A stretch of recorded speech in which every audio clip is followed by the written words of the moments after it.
ഷർഫക്ക ആ എന്താണ് നിങ്ങൾ പുതിയ കാർ ഇറക്കാ? ആ ഒരു പിന്നെ എനിക്കല്ല എന്റെ സുഹൃത്തിന് വേണ്ടിയിട്ടാണ്. EV ആണല്ലോ.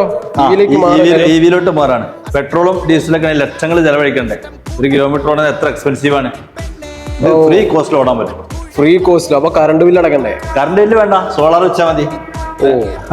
എന്റെ സുഹൃത്ത് സോളാർ വെച്ചിട്ട് ഇപ്പൊ 57,000 കിലോമീറ്റർ ഫ്രീ ആയിട്ട് സ്കൂട്ടർ ഓടി, ഒരു രൂപ ചെലവില്ല. 57,000 കിലോമീറ്റർ. ഇനിയിപ്പോ കാറ് എടുക്കുകയാണ്, സോളാർ ഒന്നും കൂടി പിന്നെ വെച്ച് സോളാറിൽ ഓടിക്കുകയാണെങ്കിൽ 1 രൂപ എക്സ്പെൻസ് ഇല്ലാതെ എത്ര കിലോമീറ്റർ ഓടാൻ പറ്റും. അപ്പൊ ലക്ഷങ്ങൾ ലാഭമാണ്. സോളാറിന് വല്ല എക്സ്പെൻസ് വരുന്നുണ്ടോ? അതുമില്ല.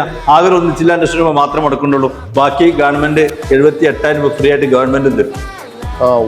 അപ്പൊ ഫുള്ള് ലാഭമാണ്. ഫുള്ള് ലാഭിക്കാൻ പറ്റും. ഒരു EV എടുക്കാണ്, ഒരു സോളാർ വെച്ചിട്ടുണ്ടെങ്കിൽ ഫ്രീ ഓഫ് കോസ്റ്റ്. എത്ര വർഷം പോകാൻ പറ്റും സോളാറിനൊക്കെ? എത്ര ഉണ്ട്? സോളാർ 30 കൊല്ലം, 25 കൊല്ലം, 27 കൊല്ലം വാറന്റി ഉള്ളതാണ്. അപ്പൊ ഇനി ഈ കാർ മാറി അടുത്ത കാർ എടുക്കണ വരെ നമുക്ക് പൈസ വേണ്ട. അതെ അതെ, ഫുള്ള് ലാഭല്ലേ? ഫുള്ള് ലാഭിക്കാൻ പറ്റും. യാതൊരു എക്സ്പെൻസീവ് ഉണ്ടാവില്ല.